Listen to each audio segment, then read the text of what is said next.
Yo, what's going on YouTube? Hope you guys are having a wonderful day. And once again, I'm doing another backlog of videos. And this is a special video, guys. Really special. As you guys can see, we got the NVIDIA RTX 3080 Founders Edition. Two of them. And I got them within the span of 2 days.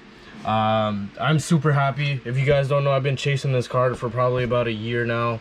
I'm really thankful I finally got 2 full hash rate cards. And I know in the previous video I was like, you know, I'm not gonna be building and this and that, be taking my time.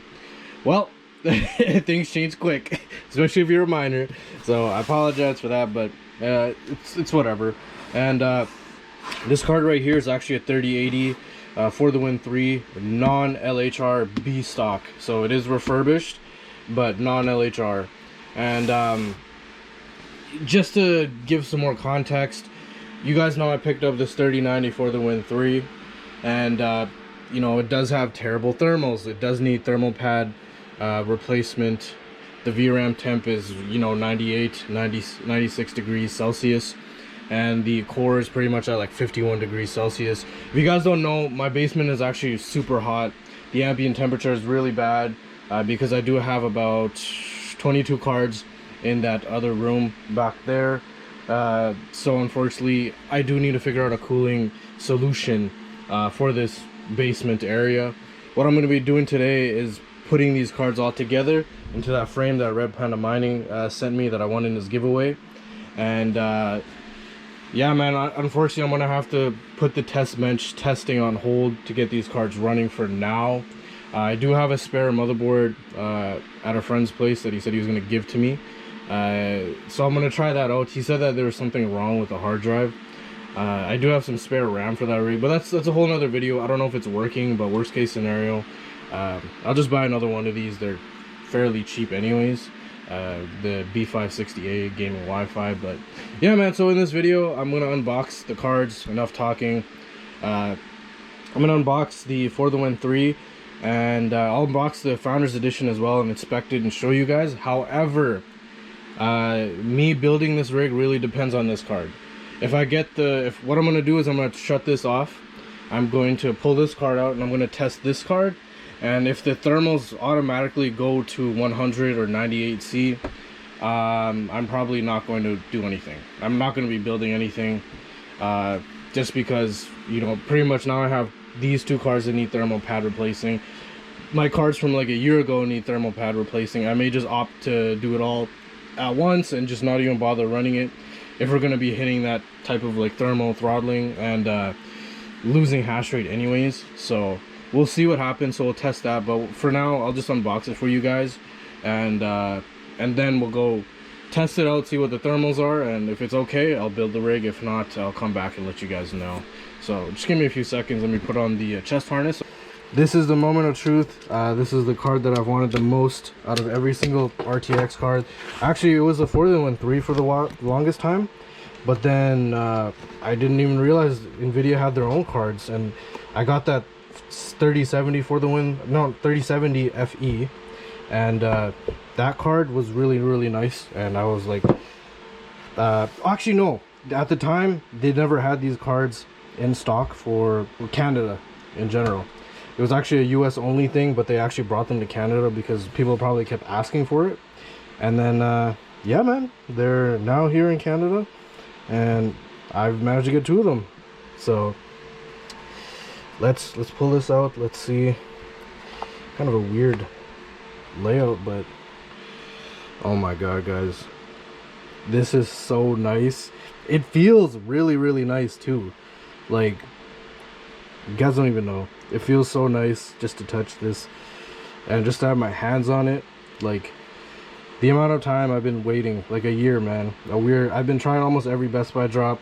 When they go online, they actually don't go online anymore. They were online, but when they got the Founders, they stopped going online, and everything's walk-in only now. But they actually went back. And yeah, guys, super nice build quality. I'm really impressed. Really, this is everything that I expected it to be. However, I'm not gonna lie, the VRAM temps could be bad. We could experience thermal throttling like the other 3080s, but this is full hash rate. That's full hash rate. The 4013 that I just got, 3080, and that 3090 is full hash rate. So yeah, man, like really nice. I think it comes with its own like power connector, which they were trying to do. Yeah, like instructions and yep, power connectors. So pretty cool, pretty cool. But yeah, man, that's what I got. There's another one in there, so I'm just gonna like pull it out anyways, and we got to get this rig build going, and we got to get the testing going on, because I actually have a lot to do today, and I feel like I say that almost every video, but I really am that busy. So I apologize, but let me get through this, and we'll be right back with the 3080 on the test bench. So 3, 2, 1.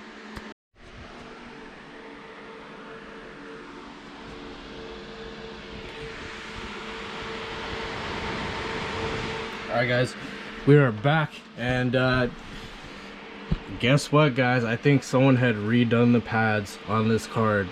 Either that, or this is a really well taken care of card, or it was just gamed on, because you never see full hash rate cards coming out the box sub 90 degrees Celsius on the VRAM temp. As you guys can see, 50 degrees on the core and about 88 degrees on the VRAM. So this is with the 65% power limit, 100% fan speed, pulled negative 200 on the core, and added 1000 on the memory. So yeah, man, I'm honestly like astonished. Like usually things like this never happen. To get this lucky, unfortunately in my case, the 3090 really needs pads. It really needs pads, which is really disappointing, because you would think that card would have better quality control in the thermal pads for being that price point that it is, like almost $3 grand. But I can now see why people just fiend over these 3080s, because it makes sense, right? Especially at that price point. So I could have bought 2 more Founders Editions instead of that 3090, and I could have added maybe a 3070 Founders Edition FE, or another B stock 3070 that's full hash rate. But it is what it is. Like, I'm not gonna regret anything. Like I'm completely fine. But this is definitely good news for me. And so what has to happen now is I'm gonna be shutting this off. This will all go into this 12 GPU mining frame later. I'm gonna have to put this on a 110 circuit. If you guys don't know, everything's currently on a 240 volt circuit, which is probably the best in terms of mining. But in this situation, we really don't have a choice, because like I said, I don't have enough. If I had longer power cables, I probably would have just moved it across the room, but I have to wait for that to come in stock. There's really nothing I can do, especially if I can't even order it at this point. So we're just gonna put this on 110 power. I do have another server PSU that I'm gonna use, but yeah, man, let me move everything onto the mining frame, and I'll meet you guys when I'm done. So 3, 2, 1. Okay, guys, as you guys can see, I got everything plugged in terms of the correct cabling. However, I didn't hook up that server PSU yet, because I have to take it up stairs, and I don't want that falling anywhere.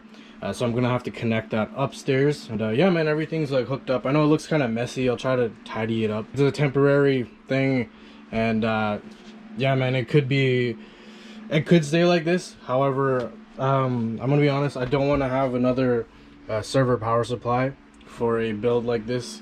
I would much rather get another ATX.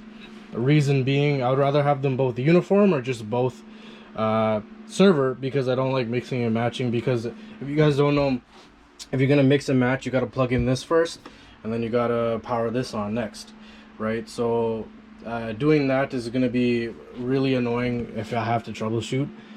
It's gonna be a lot of unplugging and plugging, but it's fine. It's fine. But for now, I just got to do a few more things, get upstairs ready, and then we'll bring this upstairs. I'll bring all of this upstairs as well, so I can sit there and troubleshoot if needed and see what's going on. And because it is on Windows still, I may put it on Hive OS. I'm not sure yet, but pretty much it's pretty much done.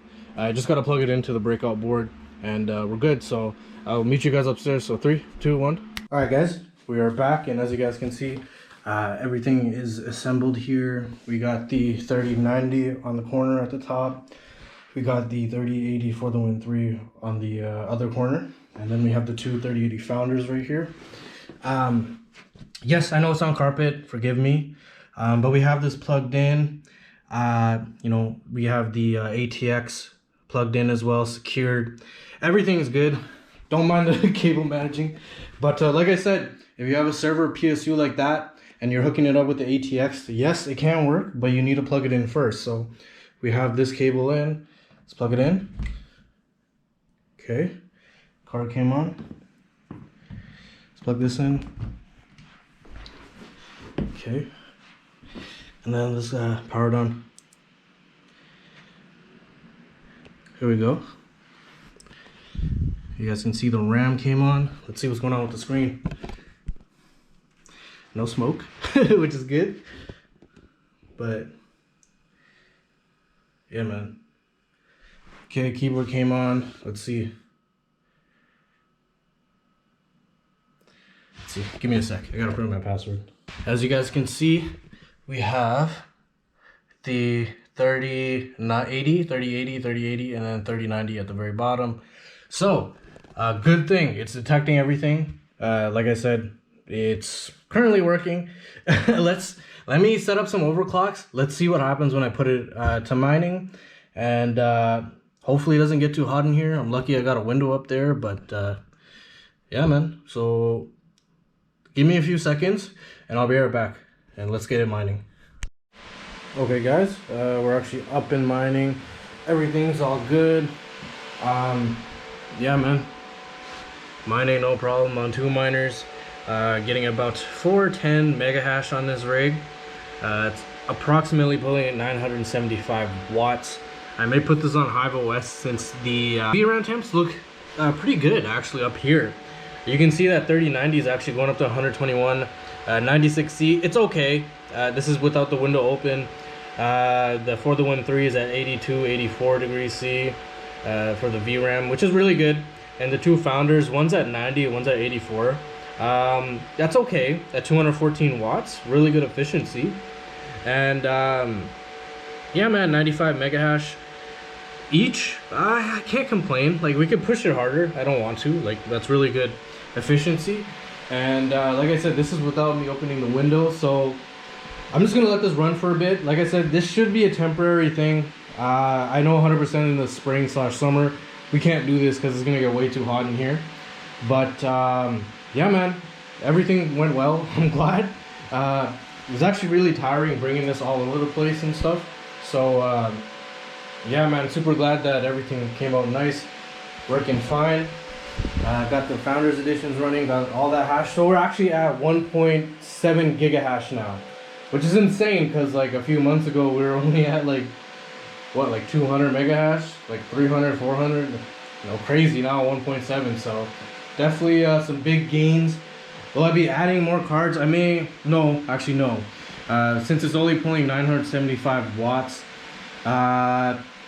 to be honest, I could add another card. It has space for one more. I do got a riser. I'll only do it if it's a Founders edition. I won't do any more EVGA power hungry cards. Good cards, but power hungry and needs lots of power for the right mega hash. The Founders edition, they're just right. So yeah, man, we'll just leave it at that. Let me mine on this for a bit actually, since it's only been 8 minutes.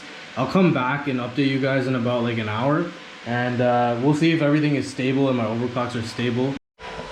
Alright guys, been up for like 22 hours, almost 24 hours. You can see the hash rates all correct, and the VRAM temps. So I hope you guys enjoyed this video. I apologize for moving my test bench into a rig. I'll work on getting another test bench for you guys so we can do testing of hash rates of different cards that I have. So that will come soon. Once again, I apologize. Slight delay. Like I said, you never know when things are gonna happen, and like me personally, and one thing I'll say before I go, and not to get too off topic, there's a reason why I don't buy a lot of equipment, because everything's super inflated right now. Even though prices are coming down, they could go down a lot further, right? So I'm not in a rush to spend a lot of money and you know, potentially lose out on cheap deals. So that's why I'm cheap, man. At the end of the day, I'm cheap. But that's why I'm just being patient right now, and I'm just using the spare equipment that I had. So that's the main reason why I just don't go out and buy shit like crazy. So yeah, I just wanted to get that out of the way. I'll work on getting a new test bench. So hope you guys liked the video. Make sure you like, comment, subscribe, and I'll see you guys in the next one. Peace.